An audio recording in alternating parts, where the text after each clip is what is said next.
हमारे देश का कानून ये कहता है, ये लिमिट पहले 20,000 थी, अभी 10,000 है। इससे ज़्यादा कैश अगर लेन और देन का है तो वो उसको बिल्कुल सिद्ध करना पड़ेगा।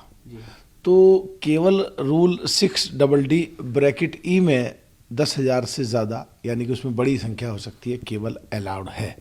तो 300 करोड़ रुपए के लिए 10-10 हज़ार तक किस से उन्होंने वो पैसा लिया है, वो लिस्ट उनको देनी पड़ेगी और सर्टिफाइड करानी पड़ेगी और उन लोगों से जाकर के कहलवाना पड़ेगा। और नहीं तो अगर इस तरह कोई कितना ही पैसा रख ले तो वो तो सीधा सीधा बात है कि देश के कानून के साथ कोई भी खिलवाड़ करेगा, चाहे कांग्रेस का हो, चाहे भाजपा का हो, चाहे किसी भी दल का हो, उसको तो फेस तो देश का कानून तो करना ही पड़ेगा। 3 राज्यों के साथ चुनाव हुए, घोषित नहीं हुए। बीजेपी जहां जहां आई है, केंद्रीय पर्यवेक्षक रायपुर जाएंगे। कांग्रेस कह रही है कि कौन बनेगा करोड़पति जैसा हो गया है ये सब कुछ, तो क्या कहेंगे आप? देखिए, ऐसा नहीं है, तो बगैर मतलब कि कोई बात करेंगे वो भी ठीक नहीं है। कई बार कांग्रेस की भी 11-11 दिन लगे हैं मुख्यमंत्री बनने में, जो उनकी प्रक्रिया है अपना बना रहे हैं और विधायकों से तालमेल बैठा रहे हैं, विधायकों से सलाह ले रहे हैं। लेकिन एक बात पक्की है, राजस्थान में जरूर पेच अटक रहा है, क्योंकि जब कांग्रेस की सरकार थी और सचिन पायलट को कांग्रेस नेतृत्व मुख्यमंत्री बनाना चाहता था, तो जब भी गहलोत का बीजेपी के बड़े नेता से तालमेल था और वो सपोर्ट कर रहे थे, और आज कहीं ऐसा ना हो कि गहलोत साहब बीजेपी के किसी बड़े नेता को सपोर्ट कर रहे हों, यानी कि या तो भाजपा टूटे या कांग्रेस टूटे, कोई नया गुल तो नहीं खिलने वाला है। जैसे सचिन पायलट को धोखा दिया था, ऐसे अब कोई नया खेल तो राजस्थान में गहलोत साहब, जो जगलर साहब हैं, जो जादूगर साहब हैं, कोई नया खेल खेलने वाले हैं, ऐसा सुनने में आ रहा है, ऐसा लगता है जी।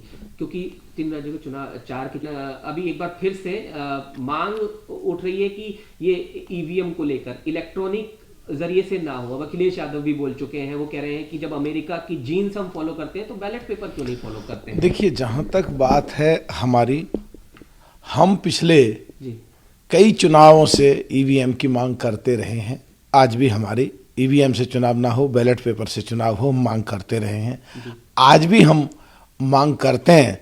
और सो कॉल्ड इंडिया गठबंधन में जो सबसे बड़ी पार्टी है कांग्रेस, जहाँ जहाँ ये जीत जाती है वहाँ ये भूल जाते हैं फिर ईवीएम को, बैलेट पेपर को, और जहाँ जहाँ ये हार जाते हैं ये फिर उठाने लगते हैं। तो इनको एक रुख पर रहना पड़ेगा कि क्या तेलंगाना में भी क्या ईवीएम खराब थी, तो कांग्रेस को ज़रूरत के हिसाब से वो अपनी रणनीति, वो अपनी सोच, अपनी आइडियोलॉजी बदल लेते हैं। ये मेरे हिसाब से ठीक नहीं है जी। और एक आखिरी सवाल ये कि मुख्य चेहरा होने की उनकी बात कही जा रही है इंडी गठबंधन की, क्योंकि आपने बात की, तो क्या इस पर कहेंगे जेडीयू भी अब उनके मुख्य चेहरे के रूप में ही जो है देख रही है और आगे की रणनीति तैयार कर रही है? तो देखिए, सो कॉल्ड इंडिया गठबंधन में चाहे जेडीयू हो, वहाँ भी आपस में जब बात आती है कहीं मीटिंग की तो पीछे हो जाते हैं। उनमें भी कहीं ना कहीं, कांग्रेस और जेडीयू में भी कहीं ना कहीं तालमेल में दिक्कत है। समाजवादी पार्टी जहाँ पे मध्य प्रदेश में, वहाँ अखिलेश का वहाँ भी दिक्कत थी। राजस्थान आरएलडी ज़्यादा सीट मांग रही थी, केवल 1 सीट दी आरएलडी, और कांग्रेस में भी दिक्कत है। दिल्ली में आप पार्टी में, और वो अलका लांबा जी कहती है 7 सीटों पे चुनाव लड़ेंगे, यहाँ भी दिक्कत है। हरियाणा में आप पार्टी कांग्रेस में दिक्कत है, पंजाब में आप पार्टी कांग्रेस में दिक्कत है। ऐसी देश के सारे हिस्सों में कहीं ना कहीं कोई सनातन के लिए कुछ का कुछ बोल देता है, तो दिक्कत है। ये तो चलने वाला है ही नहीं, गठबंधन ही कुछ दिन में साफ हो जाएगा। या कहाँ किसकी प्रधानमंत्री के चेहरे की बात कर रहे हो, मुझे ऐसा लगता है।